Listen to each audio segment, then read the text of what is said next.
Hello everybody, welcome back. It's Marcus from TCG Discussions. Today we are going to go over the Red Purple Luffy matchup guide.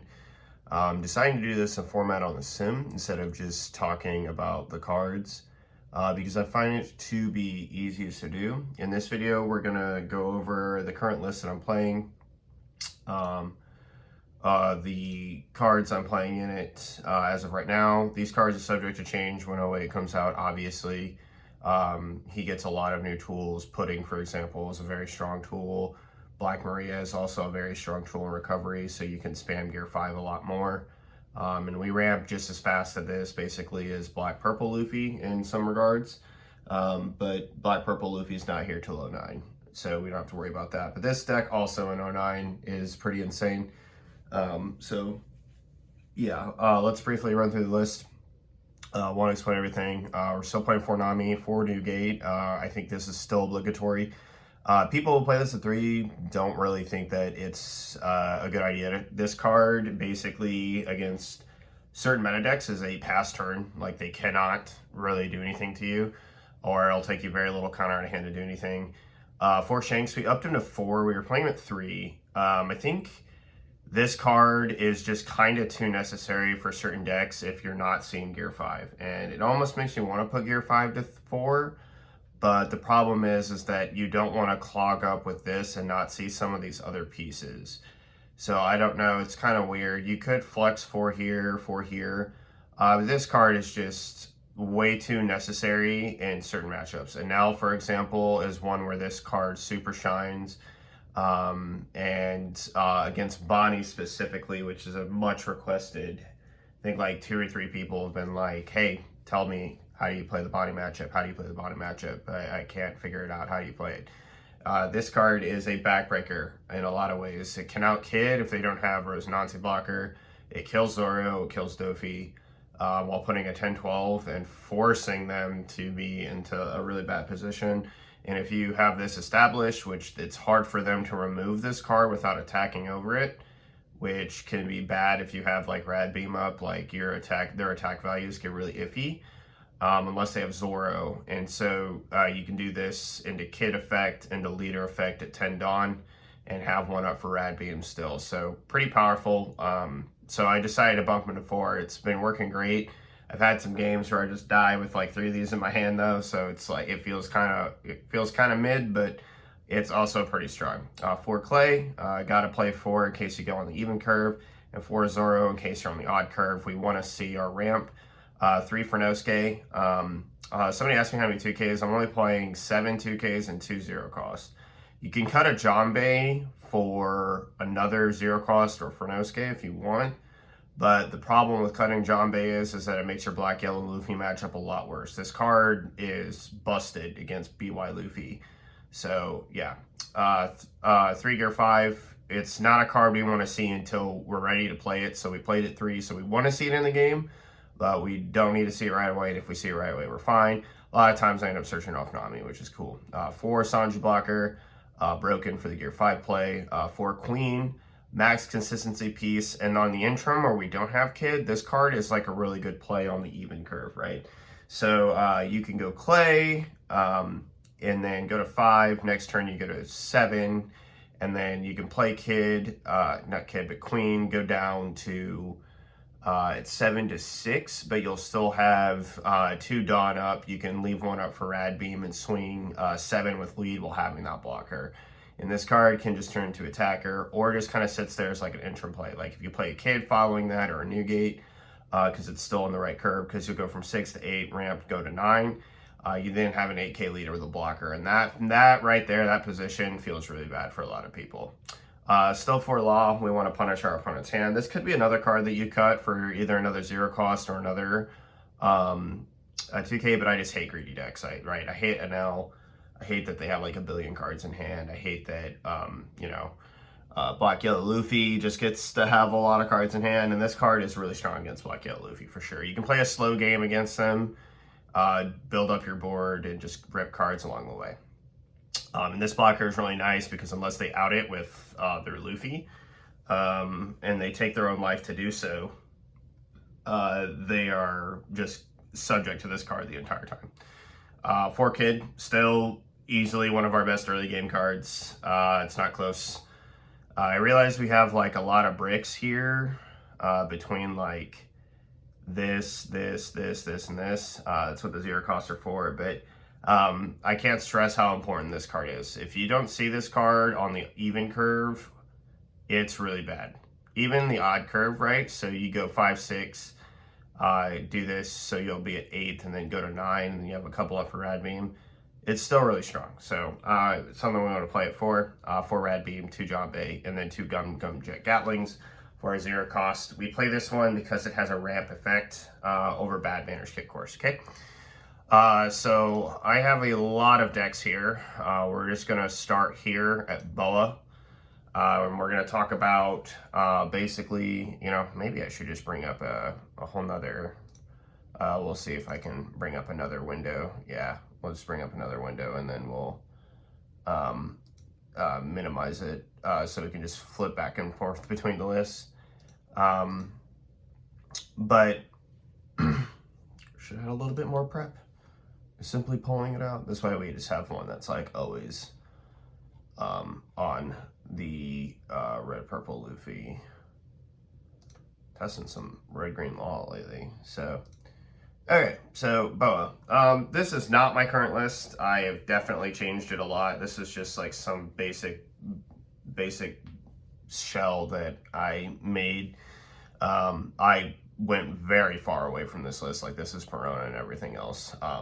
But Boa, yeah, Boa's really good for a number of reasons. These two particularly into Nami. Gravlate is really annoying against BY Luffy. She has basically the same ability to like board spam, kind of like Dofi with Jinbei into Weevil, but she can't like play this at a cheaper cost off the top of the deck, right? So it's a little bit harder for her.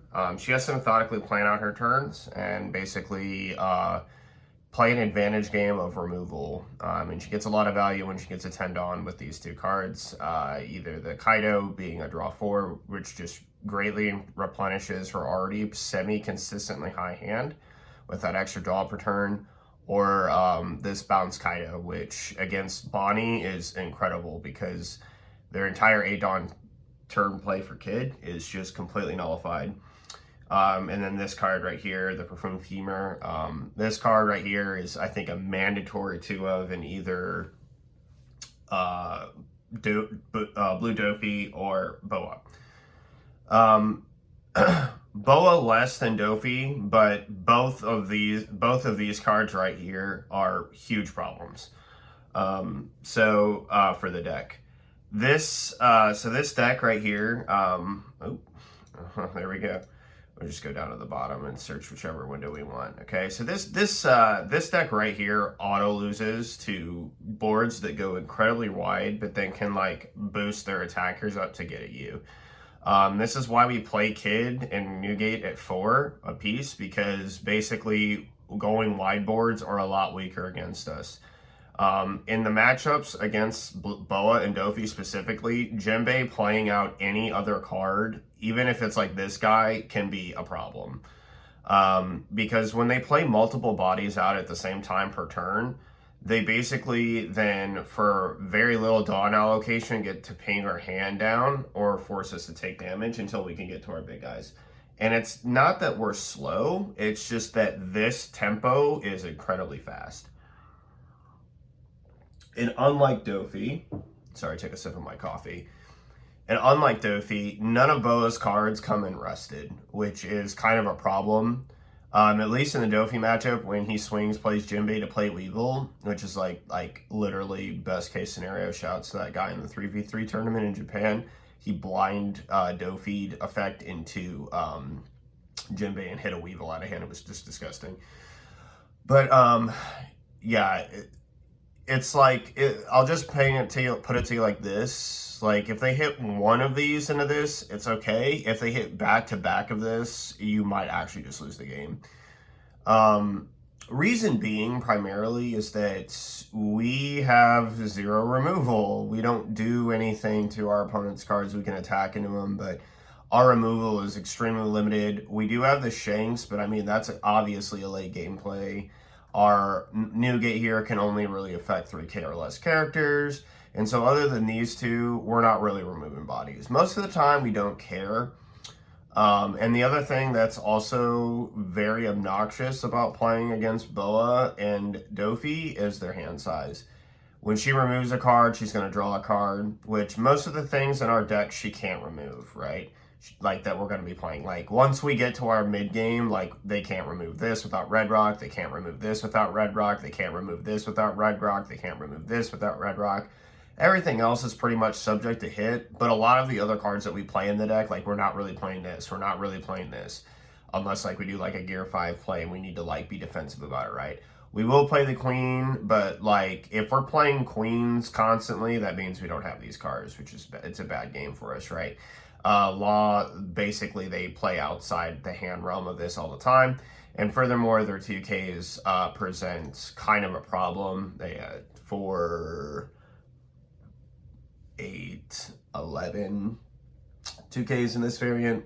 Their 2Ks just present kind of a problem to us, right? Like they have high hand size or medium hand sizes, and then they have replenish effects like the Kaido and her effect generally. So what you want to do is be aggressive until they play a card on the board and then fight for the board. This card can get annoying because you can play Kid and then it can respond with Boa, and then they can make sure that like Kid's effect won't activate. But if you get double Kid, then they're like, you're kind of forcing them to like, they're kind of screwed, and we have a card that can contest their card. So fight for board, starve their hand, especially against Dofi, you have to play that way, but like if they do multiple resolutions of this, like it's probably over.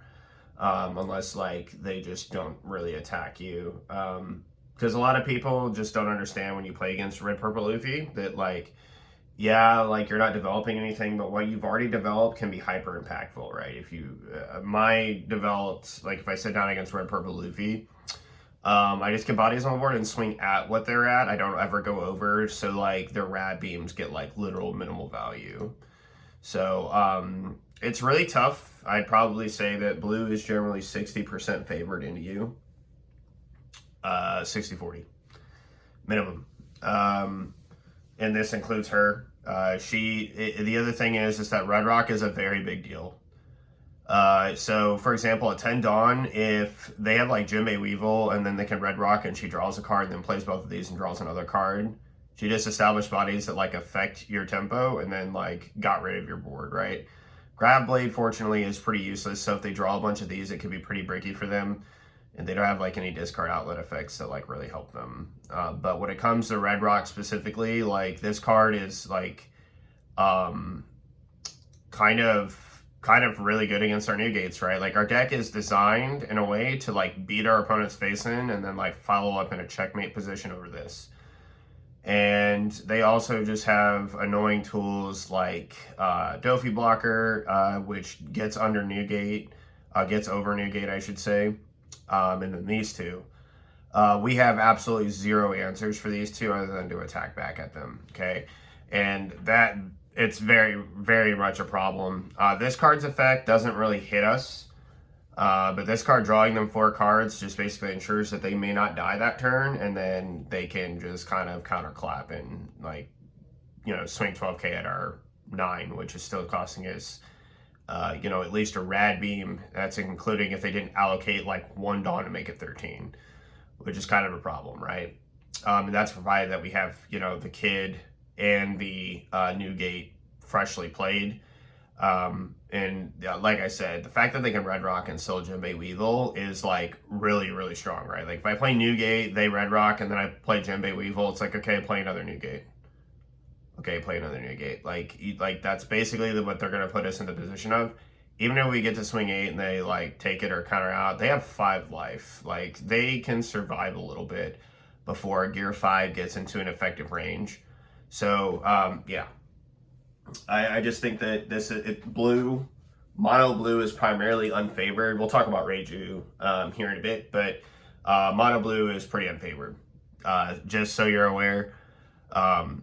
How you'd play it, like I said, is you want to see your ramp. If they get greedy with their hand size, this card becomes very pivotal because you can rip out either counter out of their hand, or you can just like rip like their 12 cost, 10, 12, I said 12 cost, 10, 12, 10 cost, 12k bodies out of their hand. And so they have less of a better end game against you.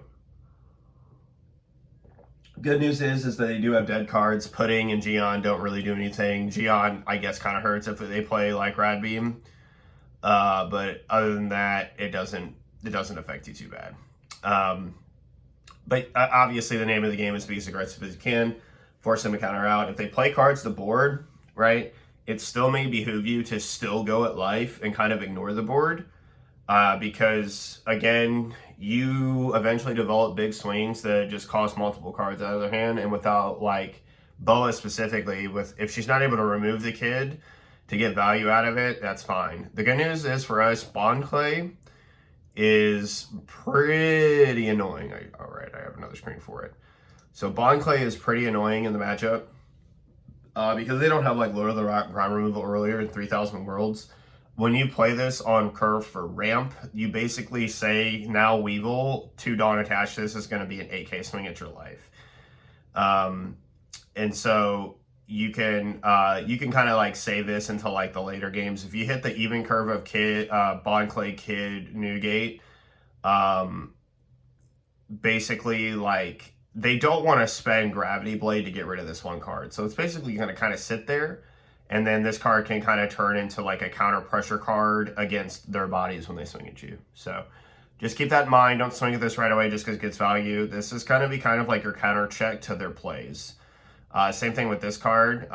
You do obviously want to get the first swing with it, but since the second swing isn't necessarily like important for ramp, if this card does live because they commit to a play of something, just do yourself a favor and wait till you can allocate some Dawn to him in order to swing at a body. And this way you're getting just a little bit more value out of your low end than you would normally, right? So yeah, there is very little, unfortunately, that you can do. Like Shanks is incredibly abysmal in the matchup. This is literally like a dead card, like an auto pitch off of this or an auto filter off effect off of Queen. The only reason why you'd play this card is like to remove the Boa, which you're spending 10 to remove a 6, and then to top it off, establish this body that may just get red rocked. And then they play like Jinbei Weevil or stack 9 and attack. And without Kid on the board to do the recycle effect, to do the Rad Beam, you're basically forced at that point to spend 3 cards out of your hand or take the damage, which is just a really terrible position to be in. Yeah, so, or 2 2Ks. But it's generally 2 because we just don't have like all the 2Ks in the world in this version. So, yeah, like maybe like we could cut some laws and some blockers here, but these cards have like solo won me certain matchups. We'll talk about those matchups here in a bit. And just because like cards don't shine like this Shanks, this is something else I want to tell people. Every deck has its matchups that are just not very good. Like that's just the unfortunate thing about One Piece and one of the reasons why I love the game. So just if you see this list and you're like, oh, well, obviously since it's bad against blue and blue is more popular, like this Shanks is terrible, right? Yeah, except for like blue's not the only popular color, right? And we're not gonna only run into only blue all the time. Now, if we had a meta like that, we adjust. But the point is that like you can do a lot against a lot of decks. This is like a Swiss Army knife deck. This version right here is the most Swiss Army I think I've ever seen. And this card's a pivotal crux piece of that. Having this removal in the deck is a boon. And so don't sleep on it, all right? And just stay with me. Alrighty, moving on. Black, yellow, Boa, Bonnie, Luffy. Awesome. Let's talk about Bonnie, okay? This is semi my current list. A lot of this needs to change. I'm going to cut this engine entirely in the wake of some things that I've seen today and some theory that I've been working on. This is my current list of Bonnie. Yeah, she's broken. This is a very, very strong deck, okay? Fortunately, though, we are positive into this matchup for lots of reasons. Number one, they can do nothing about our game plan. as always. So like that's always like the first thing that you have to ask yourself when you sit down against a deck. What can they do against me, and what can I do against them? And fortunately, there's nothing. Because this effect eventually just becomes far too weak. And we're way too quick. Hody does not do anything. Okay, I will never have multiple blockers to rest. He can rest Dawn, but if I'm a 9k leader and you rest my, or 8k leader and you rest my only Dawn for Rad Beam just to swing at my lead, and like that's your whole turn is that you just did that and put 2 Dawn on and swung, and I like 0 cost out, or I 2k 1k out, like their whole turn was shot on a Hody and they lost a life. And that's one of the reasons why this card's actually not as good as you probably would think. Like you think, oh man, dude, my Rad Beams got tapped, I'm like screwed. No, right? Like that's not really the case. Hody taking another life just helps. Like any deck that takes their own life off of any effect is subject to lose to red purple Luffy a lot faster. A Hody play in a game is essentially meaning that this is a 4-life leader. So let's talk about the key offenders. This card's about to be a problem for 2 reasons. This is basically, well, it's basically the same idea as like Jinbei Weevil, except for they'll play this or this. And that is quite the problem. We have some counterplay to this, but the fact that this card protects this card is kind of annoying. And the other thing that's like really busted about like these cards specifically is that the fact that he just gets to play one of them for free. So imagine if Jinbei was an 8k and then played a 6k. And that's exactly what this scenario is, right? It's kind of a problem. So this is probably the biggest offender. This card is okay, right? Like this card, by the time they get to this card, they generally do not have this or this on the board anymore because we can counter swing at the card and just cost them a bunch of cards. The Arouge specifically, they pretty much have to block certain swings because of this card right here. Okay, Bonnie cannot just play her normal game plan. There's lots of variants. I guess I'll kind of talk about it in this one. Let's go to green. I'm just going to add a card here. We're going to talk about Kid. Yeah, this guy. Just put 4 of them, even though like you can't have that, right?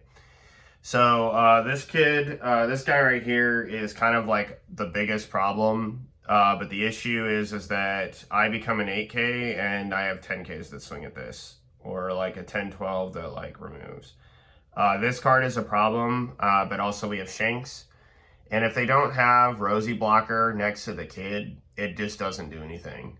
And Kid right now is not very good for a number of reasons. Blue is more popular, and that is literally his like bane. The fact that they just have an auto bottom deck to the card just means that you spend your whole turn and literally get no value out of it. The other issue with this is that as red becomes more popular, power reduction is just going to make this the same reason why he was bad against Law. Like Law just like reduces power with 1 card, and then like a bunch of 5Ks pinged at it, and like you just don't have the hand to protect him forever, right? And then and like defending a 5K just feels terrible. But like, what tools do we have? Because we're neither of those decks. We have this, and even if you have to like remember this, right? Even if Shanks eats this because this is on the board, you have to remember what you just established there was Shanks. So when they go to swing at you with the Kid, and as soon as it's rested, you're demanding 3 cards off the card or a block. And that's kind of like how you have to grind it out. And remember that like with Newgate and like these other cards, you just kind of overpressure them.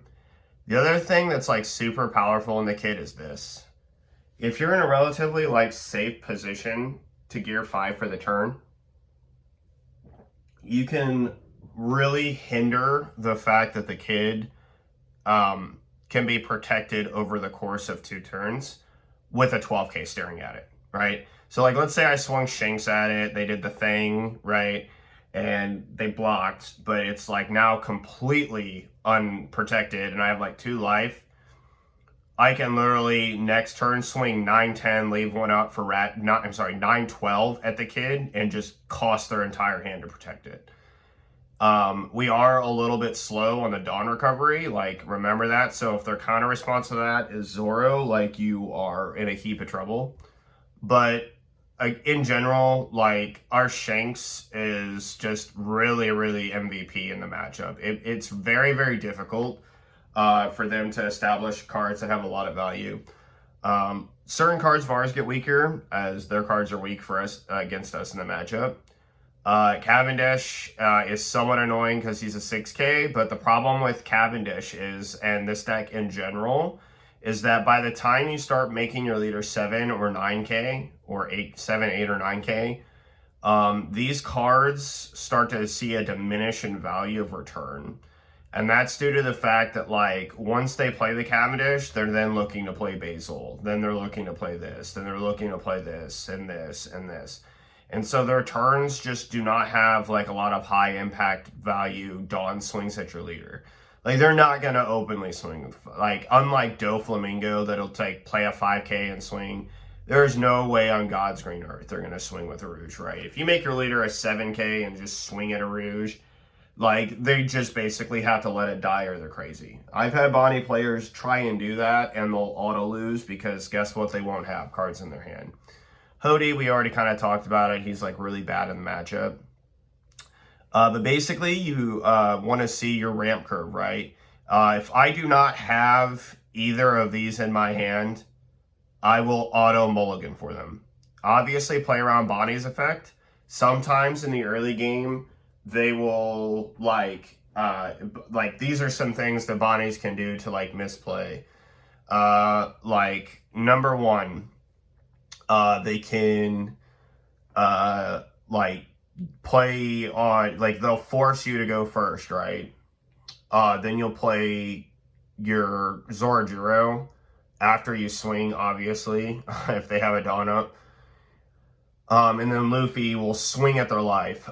That's one thing that you have to do. You have to go at life. They're searchers. Like if you play Nami Searcher and they like turn 1 and they do like Bonnie rest effect on their turn 1, obviously Nami needs to be attacking the thing, right? Like everyone and their mother knows that.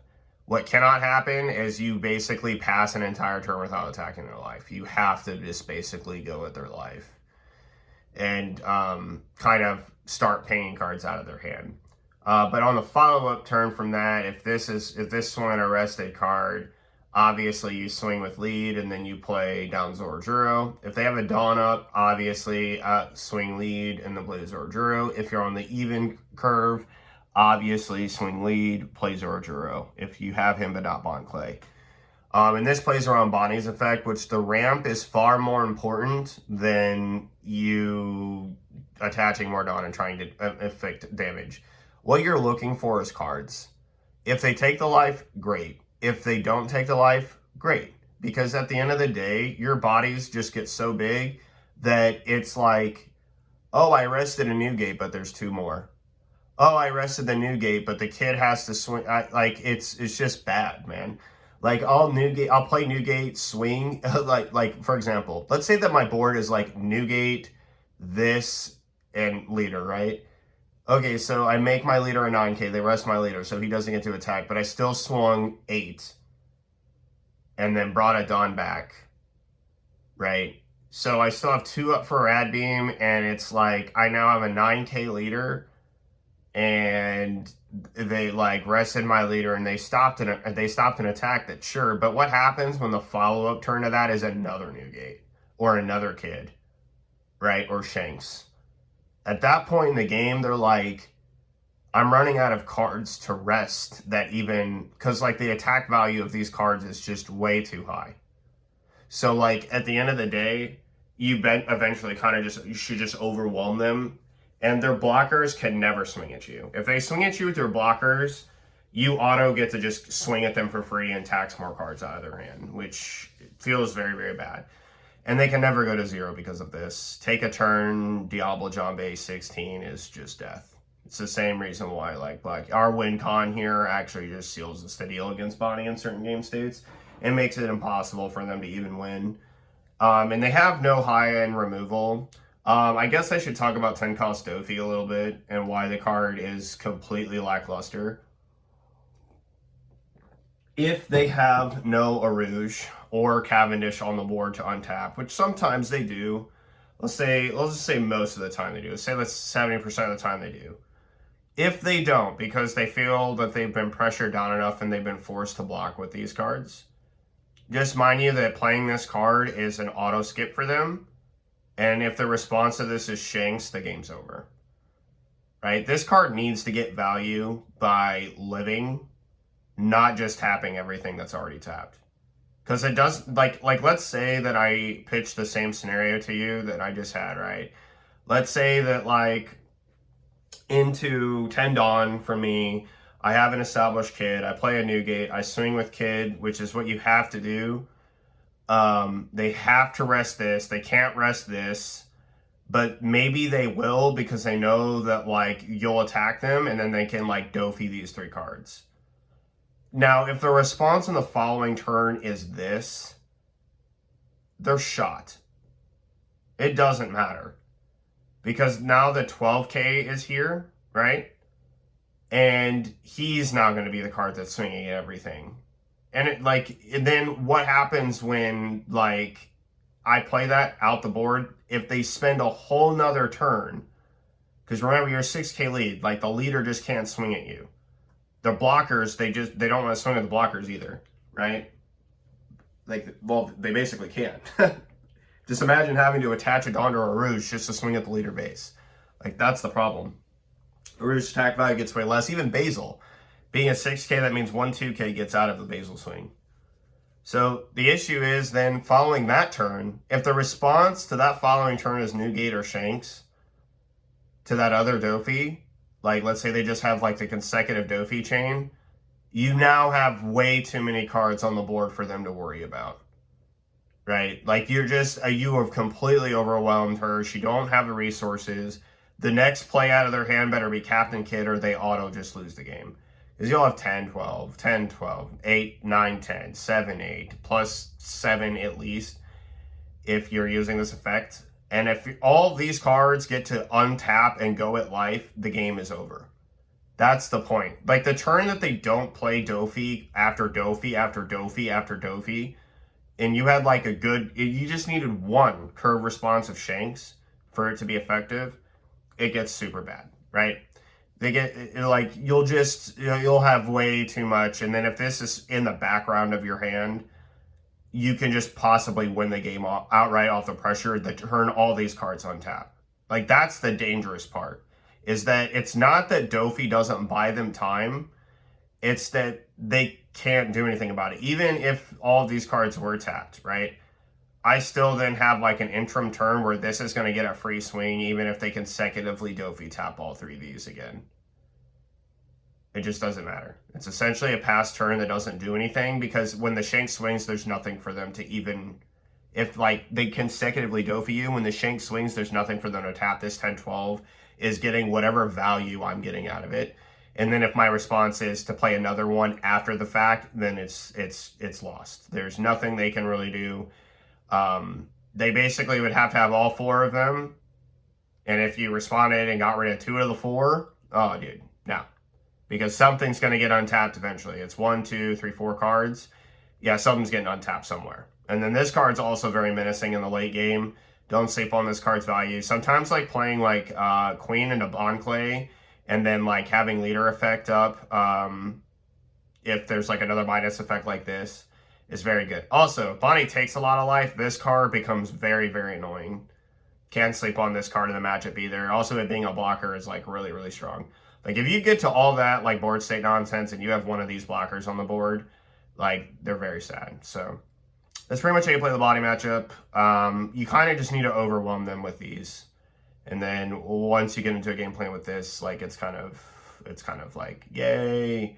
This card though, like shines. This card, it's okay. If you have 2 of these in hand, here's what I recommend. Like, analyze the board state, right? If you think that 9 cost Zoro is coming down and they're in a, like, that's like the other thing about that position. If they do for you and then follow that with a Zoro, they've lost.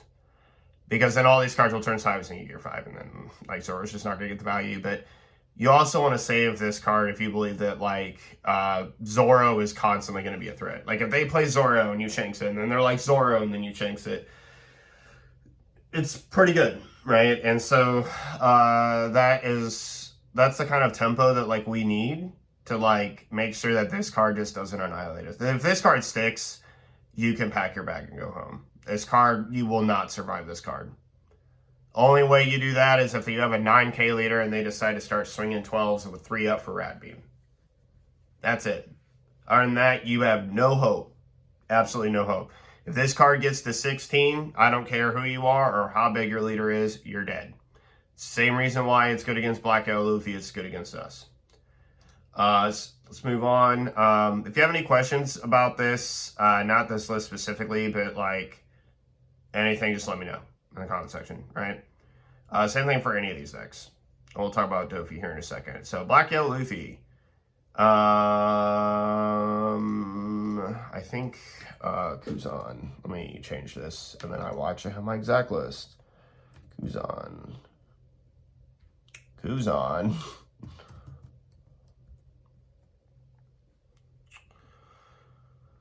This guy. All right, so this is my exact list of Black Yellow Luffy right now.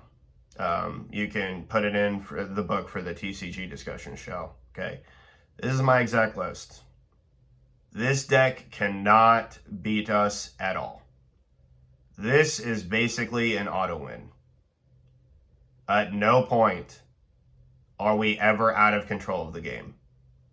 Okay, now it is dependent on 2 things. Oh, wait, right, I have a separate window. Okay, I keep forgetting. Okay, it's dependent on 2 things. This card and this card.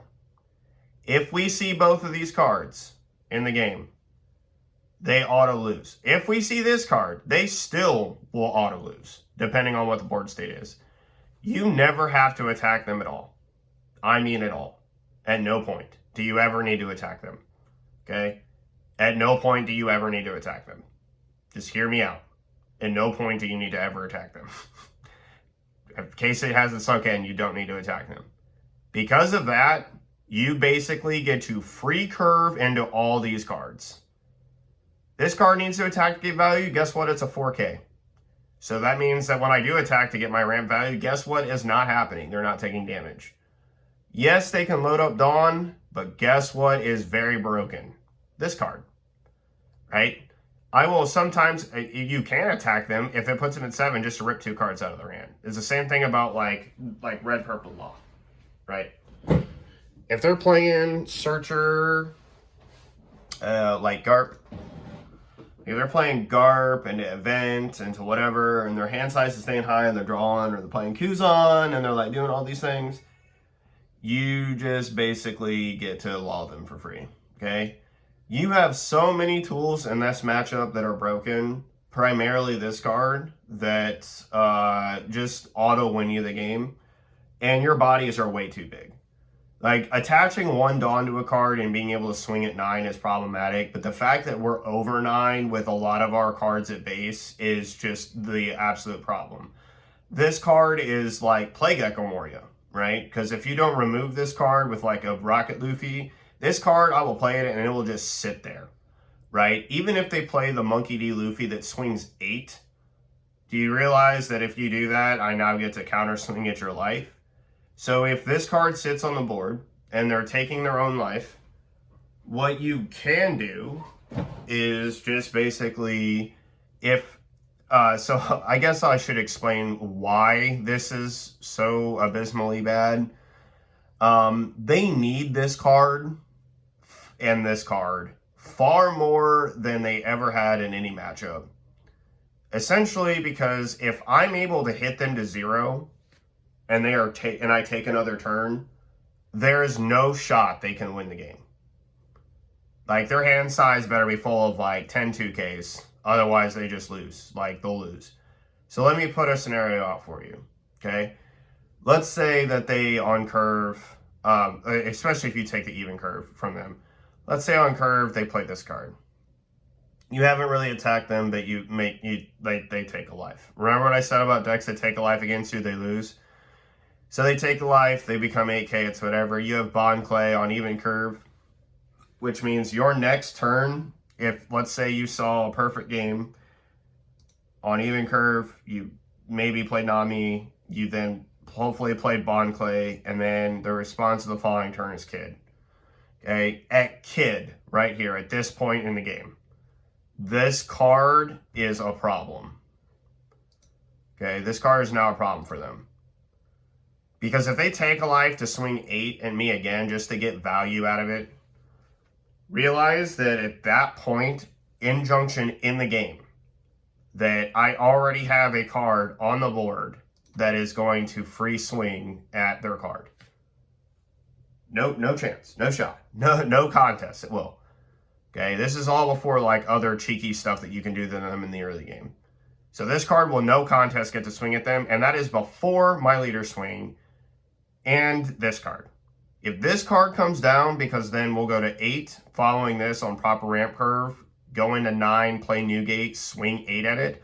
I now have an 8 and 9K swing at their 5, which means I have essentially lawed them for the turn. They have to protect the card. Now, this is where the game becomes like critically important as a junction. Okay, that's the one turn. I haven't swung at their life at all. So they're still at 3 life. Let's say they do this again. Okay, and I have gear 5 in hand. If they do this again while Kid and Newgate are on the board, and the immediate play is not one of these guys, they have auto lost the game if I have gear 5. That is how easy this matchup is, guys. Okay, so I'll explain. Bond Clay is on the board. This is on the board. This is on the board. And this. And they have a card that is 8K. Okay? They have a card that's 8K. Okay? They would be going into 7 Dawn.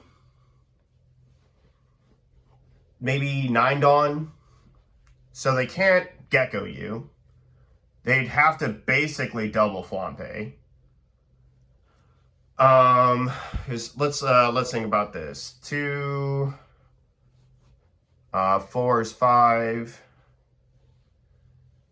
5, and then they have Luffy play, and a Kid take a life, and then they're at 5, then they're at 7, then they'd be going into 9. They'd be going into 9. So they have like some things they can do. But the issue is this card just these 2 cards specifically, if they have 9, they need to play basically both of them. And if they take another life here, it's over.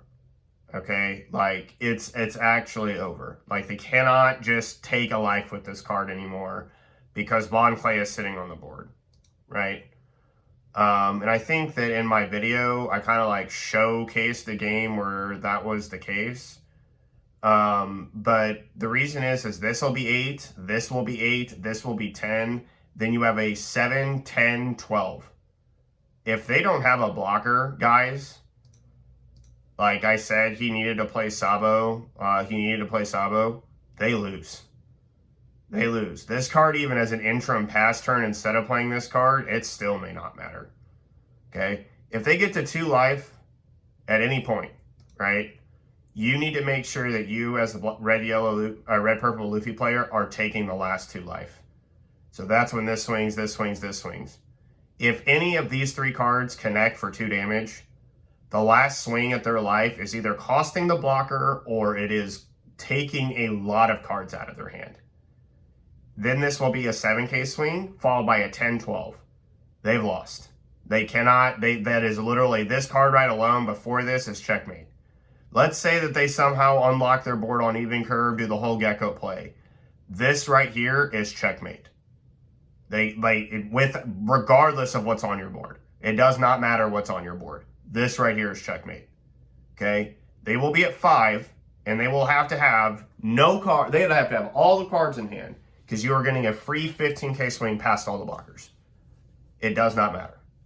So all these other swings, so like let's say I have like double Newgate on the board, and like they did like the gecko thing, and like I'm an 8k, you know, or 9k, and I swung it there, and then I swung Newgate, and then I played another Newgate and did the thing with kid, swung, and didn't get any value because I'd have to attach it onto him anyway. Or maybe I did attach it onto him because like Rad Beam plus 9k is like really broken anyway, so I go, yeah, I'll just go 9, and then, so 9, and then 9, and then like, I have like 10, freaking Gear 5, line 7, reset, go down, whatever. Yeah, they've lost.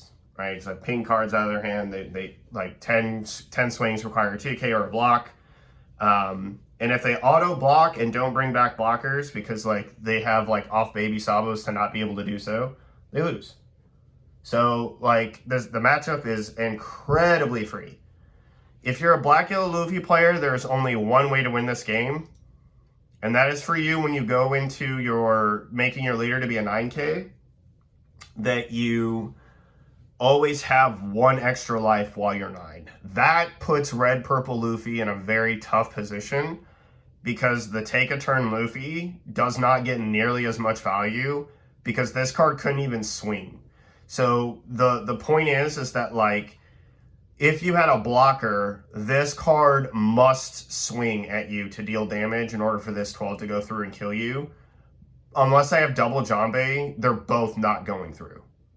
So that's like asking that is asking a lot. One Jambe is one thing. We have a card that can search it. And if we like hard draw this piece, which is still the best piece in the deck against it, like if we get both, like it's pretty much checkmate. But if you have one life and a blocker going into Gear 5's line and then taking another turn, the follow-up 10, 12, which would have to be, or Jambe would make me an 8, 12. That is a lot more manageable for you to get out of. That's only 2Ks to stop this swing at the life, and then this one would get bypassed. Obviously, if you're Black Yellow Luffy, right?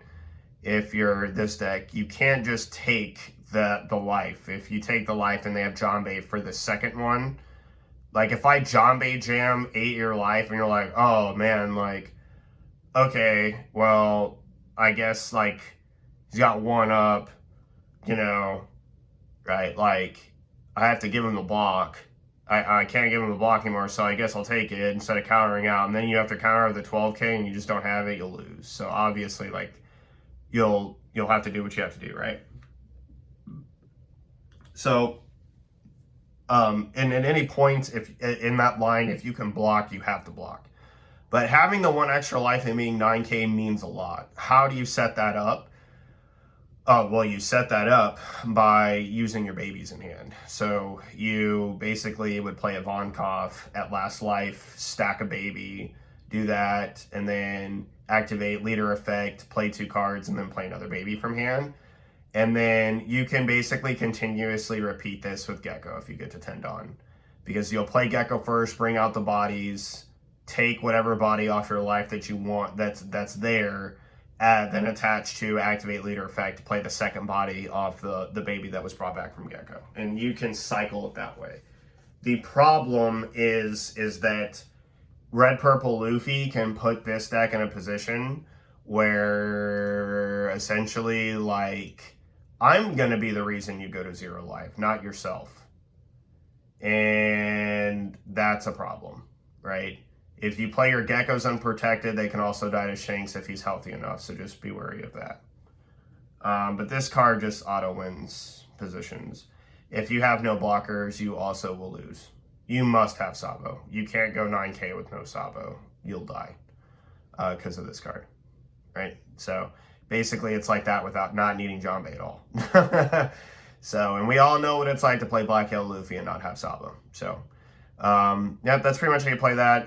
And also be very wary of this if you're the Black Yellow Luffy player. Going to 7, they play 4 copies of it. At least I do anyway. So you're just going to get eventually lawed, and it's going to hurt a lot. Moving on. and I discard Gecko. We're going to go Dofi. We pretty much already talked about this. This is my current Dofi list as constructed. This card is insane. But the fact that this guy gets to play this into this is really big, very big problem. Like if they get turn 1 Perona Search into Jinbei and they have Weevil in hand, it is a rough day. This card's also pretty annoying. This deck's going to get a lot stronger too when they get the structure deck. Both the Boa Hancock and the Marshall DT each give this deck an added consistency that this card's not even required anymore. Yeah, which is pretty crazy to even think about. The other thing that's like really unfortunate is that Boa's a 6, this card's a 6, and Boa's effect on play with like the Teach line will literally make him an 8k swing. So if you're at 6, it's going to cost 2 cards. So it's pretty annoying.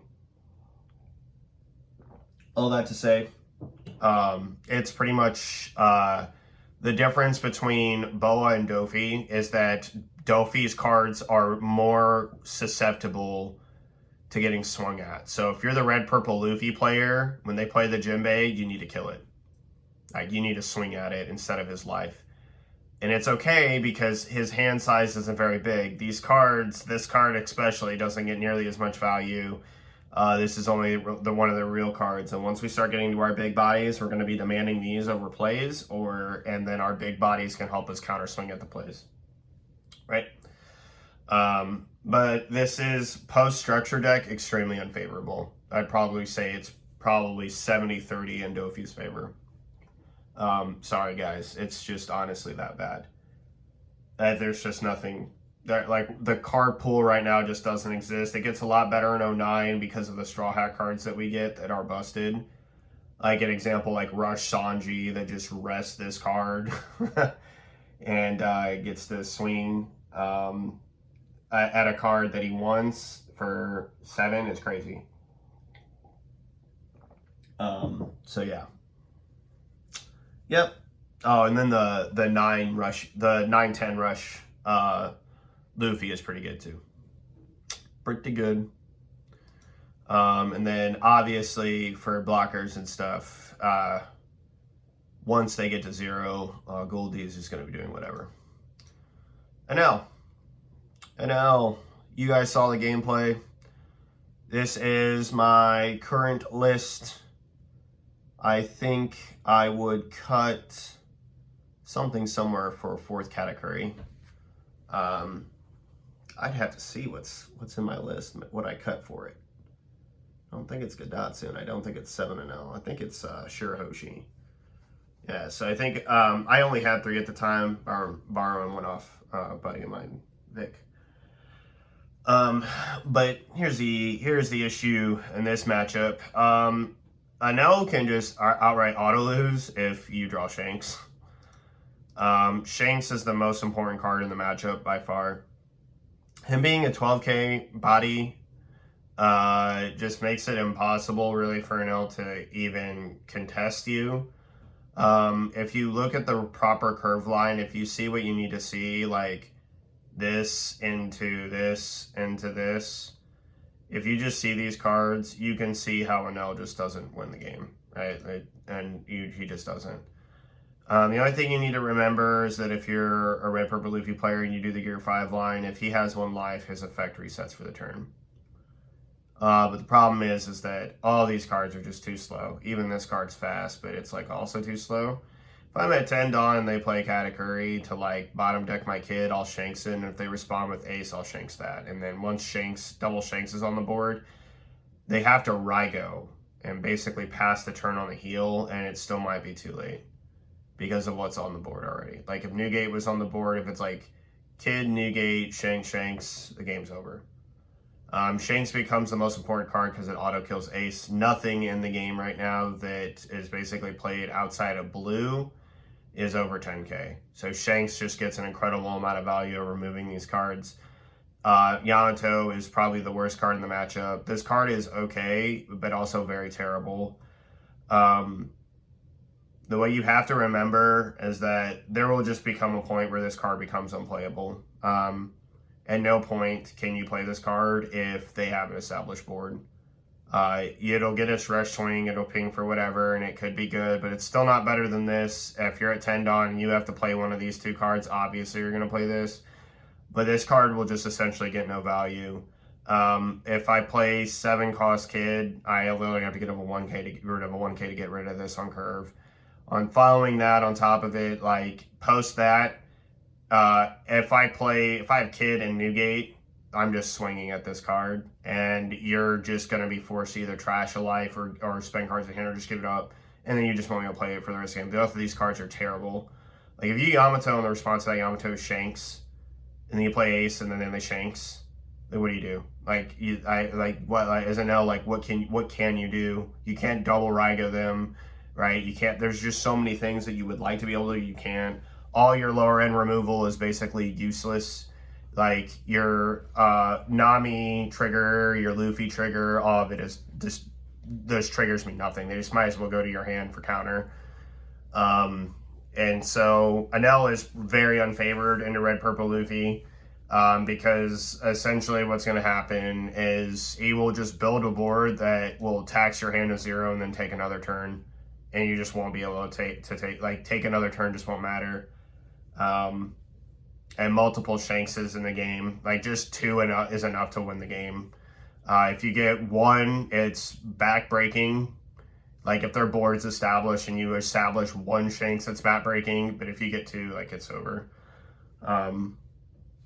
So yeah, this is very unfavored unless you don't see this card, period.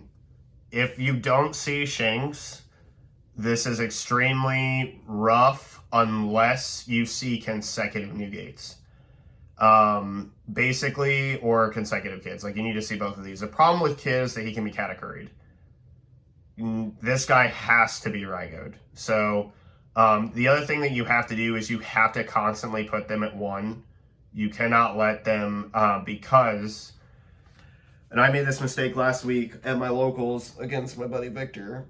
My Gear 5 line actually would have killed him if he had had 1 less life.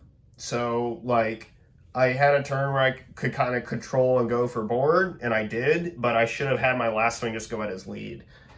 And we did the math, and it probably would have resulted in a win for me. But what you have to do is make sure that you always keep putting them to 1. Always keep putting them to 1. And then this way, your Gear 5 line is a lot stronger. Like when he's at 2 life and then has a heal, it's a lot harder unless all these bodies are swinging at him. But consecutive Newgates without Shanks is pretty much important because of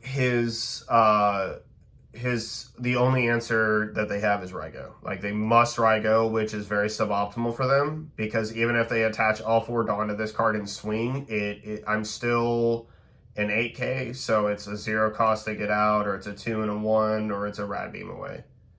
So it's like it's just very suboptimal for them. And then if they Raigo this and you draw Shanks, like it's curtains. I bumped this to 4 specifically for that matchup because it's extremely strong against Bonnie, and it's very strong against the Nell. Like it's just super busted against the Nell. So Nell players, what do you do? Raigo. Okay, let's talk about this. It's the most important card in the matchup. Make sure that you are constantly saving this for Shanks. This card. If you do not Raigo this card and you Raigo anything else, I'm smacking. I'm not gonna smack you. I'm just kidding. It's like wake up. What are you doing though? Seriously, this is the most powerful card on the board. Get rid of it. It's the hardest to defend against, obviously. So like, just get rid of it. I get it. It's appealing to get rid of Whitebeard because he's old, and whatever, and strong. But this card's a card you need to get rid of. Like if this is on the board, he swings. It costs 2 cards for free just to swing at your ace. It's provided that they don't have a follow-up Shanks to it, right? Like just get rid of this card. Katakuri, also best card, right? Best card against you, Red Purple Luffy players, to bottom deck Kid. But also realize that's giving you more life to play your game plan, so that's fine. All right, so yeah, that pretty much does it for now. Not too much to talk about. I know it's pretty like dry, straightforward, and kind of boring, but also kind of fun to play because like triggers are like really random. Gecko. Gecko Moria. This matchup can be tough for lots of reasons. This card is very annoying, and he plays lots of bodies. This card is trash. It does basically nothing to your entire deck without the help of something else on the board. Like something, please, somebody, somewhere, do something. But for many reasons, this deck is just as vulnerable as any other deck. They must basically have blockers, or if you get them in a position where you can kill them, they lose. The problem for you in the matchup is going to be that this card can free swing at you even if that doesn't get rid of anything. And these cards can basically be play to the board. This card is the most annoying card because you're basically having to play at 4 cards or less the entire game. And then they put this to the board and get the free swing at you.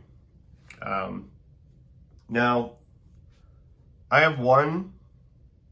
I think that Red Purple Luffy is actually favored. Because when you take a damage and draw a card, like you can get above the Perona anyway. And just remember that like once you get into like this, there's not a lot that the 5Ks can do anymore. Like attaching, like at no point can they ever attach 3 Dawn and play Gecko Moria. Okay, like that's like the problem. So if you're and getting rid of these cards just is asking a lot. It's like having Ice Age every single turn. Now, Ice Age Absalom can get rid of Kid, which is fine, but what are you going to do about the new gate, right? It's going to take you like Ice Age, Helmeppo, Lucci, or Absalom just to get rid of it, which can happen, right? But if the response to that is like Shanks, or if you're low enough gear 5, it can just be backbreaking. You're pretty favored because you get to these cards quickly and you demand specific answers. If Absalom's in on the board, let it live there until they get another one, then you can start killing it. Generally, you're really focused on going at life. As I said before, you are pretty favored. Even though they can Sabo to protect their board, this card, like we still have other cards we can play and make it not matter. If we're safe and healthy enough to gear 5, we can double, like do a gear 5 line, then ramp back up and do things. If they have high hand sizes, this card will tax them. They cannot just take all their life to their hand to get whatever resources they want to get to try and help. Otherwise, this card hurts. And then this card's like really strong as well because establishing your blockers in that matchup is like kind of good because it's like, do I get rid of the blocker or do I get rid of this? I can't get rid of both. It's kind of annoying. So Gecko is definitely a little bit weird. He plays a lot like Dofi, but unlike Dofi, he can't play like 2 at the same time. He can Hina Absalom a card, sure, but Hina Absalom doesn't touch Kid. They still need another reducer. So, yeah, it feels weird. It feels weird for them. It's, their bodies are also extremely weak. So, like, once you start buffing your leader, you can just swing at a card that's swinging at you. And it's like, oh, man, do I protect it or let it go? And then if you let it go, you're letting go of your pressure to ping at the leader to take cards out of the hand. And that's where it hurts. And if they're dedicating to playing Perona cycle every turn, like, you have to keep in mind that they're not really doing anything else. If they're trying to, like, reduce your hand size out of this card, it's, like, it's not nearly as strong. Now, this version of Gecko is very positive into Red Purple Luffy because of this card. Negative Hollow is a very, and before you ask me why am I even talking about this, there is a list at Peoria, the top 16 playing this card. He played 3 copies of it. But you need to realize that this card right here just auto loses us the game. This card is so powerful because on top of Perona, if they Perona you and they get to free rip another card out of your hand, and they get to free rip another card out of your hand because next turn they played Hogback and then brought this card back to their hand and then did it again. Oh man, it feels so bad. This card is probably the bane of our existence. Only reason why I put this card in here is for its trigger. I used to do this with Great Eruption. There's Great Eruption trigger, Great Eruption in here before it was banned for the same purposes, just discard everything. We got Isho. But this version of Gecko is positive. It's probably like 65%. This card just can rip a card out of our hand that is way too key, and if they hit the right card, they just win. Even if not, obviously they're ripping other cards, right, that are really powerful, or rad beams or counter, and these swings start to matter a lot more as those cards leave our hand. So it's just a little annoying. You basically have to hyper ramp up and then like get to your big bodies, but again, it's partially a removal deck, right? So if they hit the removal curves correctly, you just lose. But Gecko, regular Gecko, you're generally positive into. So it's just a matter of like playing the game plan and executing it to the end. And I've had several Geckos just realize that I've got Gear 5, it's not going to matter. They can't play Salve and protect the Gecko if you play Shanks in response and their board is like relatively weak and you have the counter in hand to defend it. Especially if you Shanks Kid line with Rad Beam up, it's awful. Like they literally cannot play. They can't. I mean, what are they gonna do? Gecko and pass the entire turn again because you're a 7K leader. Like they'll get one swing into you and it's a 1K counter out, and then like it's over. Now they have to worry about the fact that this is on the board, and like if Kid lives and then this card comes down following at 10 dawn to pop the Gecko and Newgate, or like you went 7-9 Newgate followed by Shanks with this, yeah, they've lost. There's nothing they really can do. This card also outs Isho, which is extremely important. They will play Isho. He won't get as much value against you as he does against other decks in ripping cards, especially if they've decided that they're going to Perona your hand every turn, which again is annoying. But if you're like, oh yeah, I need a windmill Isho, even if I don't get the value, and then the response to the Isho is Shanks, like GG. Because now you haven't put anything else on the board. It's basically what was on the board already before you Isho'd, and you just basically committed your entire turn to doing nothing. Realize that without any buff at 8 dawn, if you play Isho, nobody can attack your leader. Like nobody. Unless they played Sakazuki prior at 6. Like that's the only card in the entire deck. I guess Sabo, but if you're swinging with this, Sabo and Sakazuki. That's it. The only 2 cards. And again, that would be saying that you played one of these 2 cards before and you're swinging with your blocker in a matchup that you need to protect your life. So I doubt you're swinging with this card, and this may be the card, and it's a simple 2K to get out. Realize that if you play Gecko on curve or Isho on curve, you are passing your turn essentially. This card is not going to get any attack value that's going to actually do damage. Or if I'm at 3 life and you decide to attack, I might just take it so I can turn Rad Beam online. So yeah, you can see how like the curve of Gecko like kind of just isn't very favorable for him, but it is what it is. Infinite Heal now, Kaido, Lucci. This matchup. Oh, that's 08. 2. I did post ban Lucci for 08. This matchup is rough. If they draw correctly, this can be extremely awful. This card especially, and Stussy. Stussy's about to be played a lot more. I don't care. I'm bringing my girl back. Because if I Stussy, freaking 7 rush guy, I'll take that. Sorry, Ichiji. But this is what you have to understand. This deck is able, far more than any other deck, far more than Gecko, to remove your cards. This line right here, and while putting a blocker on the board. This is extremely different than playing against Gecko in so many ways. So first off, their Gecko line, if they Isho, right? Even if they Isho, it may not be as nearly as detrimental as Gecko. So it's like, oh, well, it's basically the same thing, right? Everything's passing. Why not? Because of this card. This card right here played raw early. Doesn't even have to get the KO value of anything. And this card, or this card, right? They have far more cards that they will play. Like, notice I have 1 more of this. I have 4 of this. I have 2 of this in here.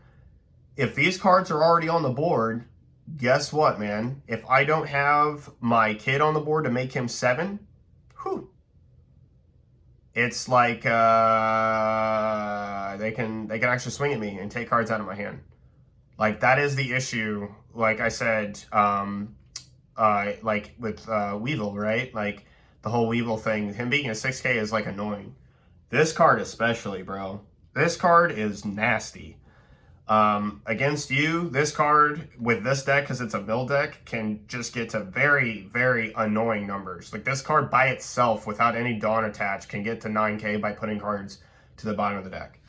So you just have to remember that, like, when you play against Lucci, as my boy calls it, scorched earth, right? Everything is just dying. This deck has no problem through a series of combination of cards reducing your cards into nothing while playing multiple bodies. Like when they Gecko, they literally play Gecko, this card for 3 Dawn, which will swing at 6, this card, which then plays this card. So they got a 6K, 3 Dawn, another 6, a blocker, a 9K. Bruh. Like, it's a lot. Like, and this Gecko, like, even, like, if I go back to, like, Gecko, like, just to show you, right? Like, let's go to Gecko Moria. When you Gecko Moria here, you're playing, like, Absalom, Helmeppo, or like, Rebecca, and Brenu.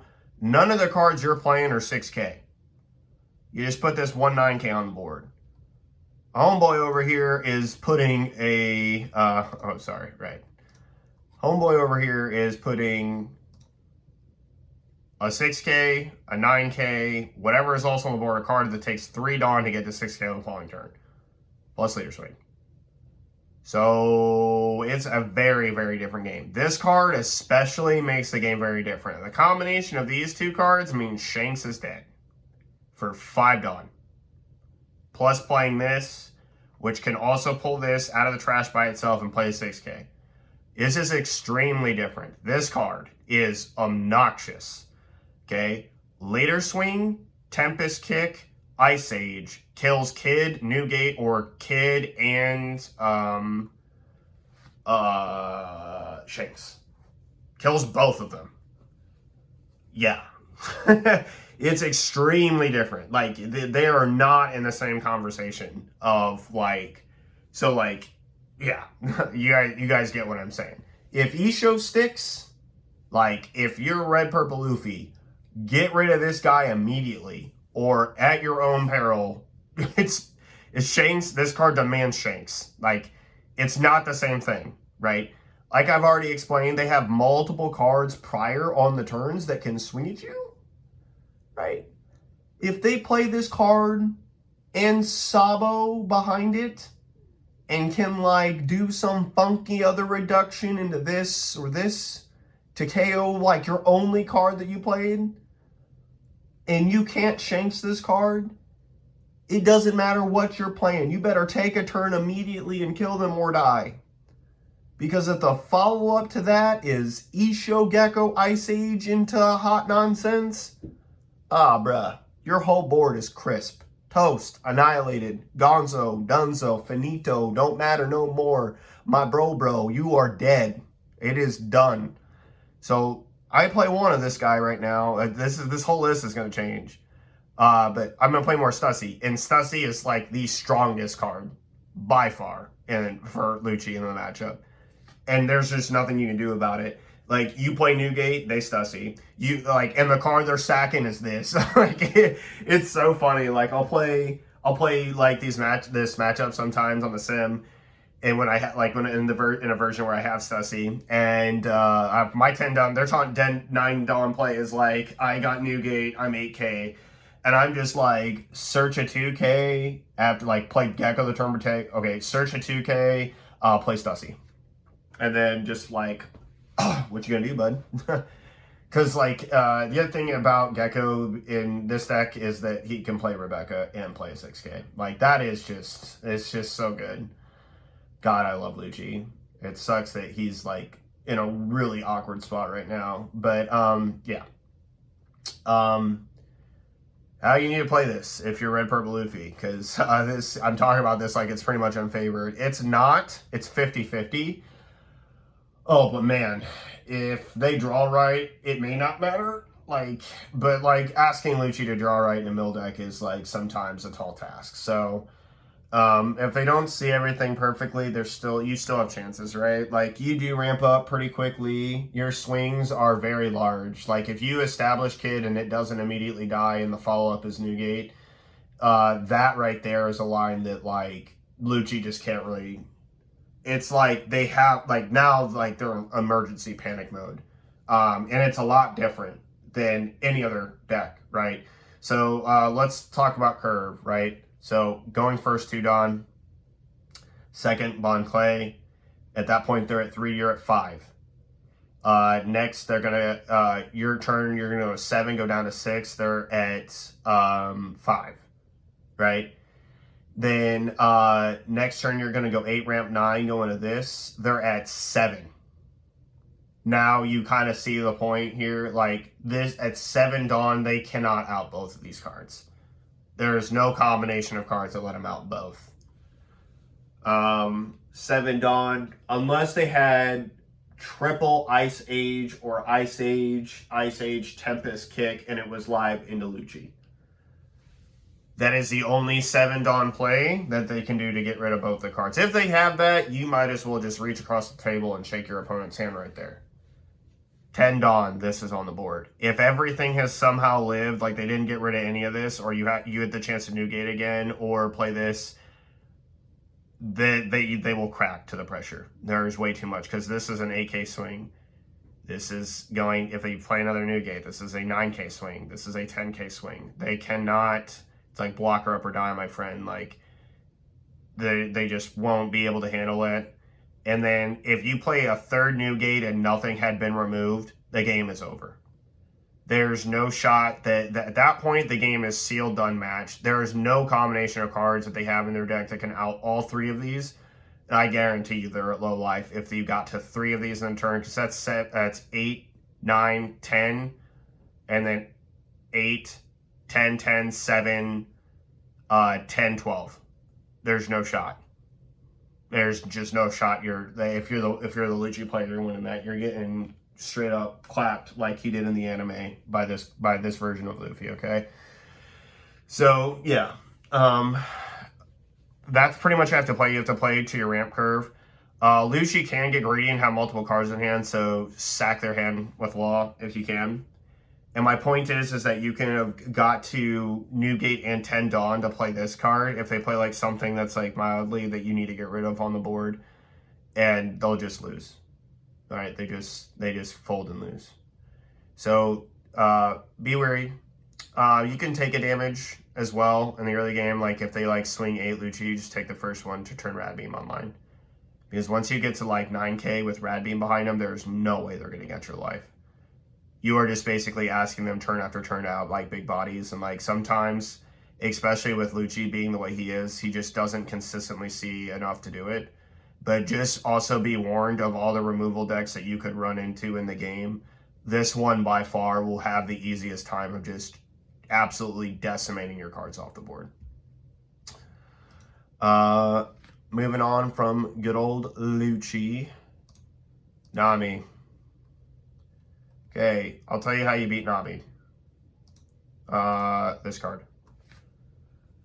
Unlike every other deck in the game, okay, this deck has the ability to actually make Nami very, very bad because of this card. You can play a very slow game, and if they just don't draw the absolute craziness and the nuts, put an 8K that can swing for 9 for 1 Dawn, a 10K, 12K, 12K, right? These shanks are insane. This card is also insane. So this card blows up Kaya and swings at like something else. Shanks just outright outs the Kaya. And that is like very problematic for them, while attaching 1 Dawn to make it 13. Yeah, it's pretty crazy. So just keep in mind that right, that this combination is these cards right here just basically make it very impossible. This card is useless other than ramping to like get to these cards faster, which is fine. This card also is pretty bad because you're basically forcing them to auto cycle into a card. And it's okay that Nami attacks back into it. If you have to ramp, you have to ramp, right? It's what we want to do. But these 12Ks, man, like that's asking a lot out of Nami, right? And the reason why that's asking a lot is because of this card. When you get to take another turn and they have 0 cards in their hand, yeah, it's pretty good. It's pretty good. Also, the turn that, since you don't need to worry about counterattacks and Rad Beam because it's Nami, if you are at 10 Dawn and you have like Kid, Newgate, 9K swings are very good at her. So you can like attach it onto Kid, play another Newgate, make your leader a 9, and then swing with 10. All those swings are extremely valuable because it takes multiple cards out of her hand. It just depends on how much she's drawn already. And then the 12s. The 12s are absolutely monstrous. 1 Dawn 13 is 4 cards out of her hand. It's like, it's really good. And then take another turn. The fact that you can take another turn is incredible. And if they try to block her up and act like they can win off that, they can't because John Bay. And then Newgate pops Kaya, and then Shanks just like pops Kaya. The way that you play this also is like before you swing with Newgate, like if they play like Kaya the board, like you want to pop it with Shanks first before doing the swing with this, so you can kill the Marguerite blocker on this swing at 12, and then just like make sure that it's like going through. But the problem with this deck versus Nami, if you're the Nami player, is that like we can just immediately get to like high numbers extremely quickly. Like at the turn that you're like going into like 7 Dawn, right? We're going into we're going into 8K, we're going into 10K, we're going into 12, we're going into 12, we're going to 10, maybe another 8, and then we can just start swinging 9s all across the board, and we never have to attack you early, right? If they have high hand sizes, right, you can just keep lawing them over and over again in the passive while building up your board. Yeah, so yep, I think this is probably the only matchup in the entire game that is probably genuinely on the stall. If they don't draw the absolute bonkers of like Marguerite, Kaya, triple Sanji Spielhoff, right? It's probably the only deck in the game that can consistently like handle Nami well. Besides Lucci, who can like pop cards. But yeah, that's about it. That's pretty much how you play the Nami matchup. Yeah. Moving on. Verona. This hot garbage of a deck. It's annoying, but you just win. This is like a way worse Gecko, whose effect gets absolutely 0 value. Like, what are you going to do in my Newgate? Like, Ice Age it. Okay, Ice Age it, then play Ryuma. Fine, cool. Do it again. Everything you play just dies. This card just doesn't matter. Like, none of the cards that they play, like, really matter. Gecko bringing this out can become... I mean, they have more 6Ks that they can bring out off of this. They do draw a lot of cards. This card is obnoxious, but again, once you get to Shanks, you're kind of asking a lot. Like Shanks, especially like to just kill these cards, is like asking too much of her. So, yeah, you just kind of play the same game plan you always do, and then kind of run them over. And she being a 4-life leader, especially like Red Purple Luffy, loves them. Putting Purple Black, Purple Luffy. Purple Luffy, kind of talk about this. This deck is going to see a resurgent special post structure.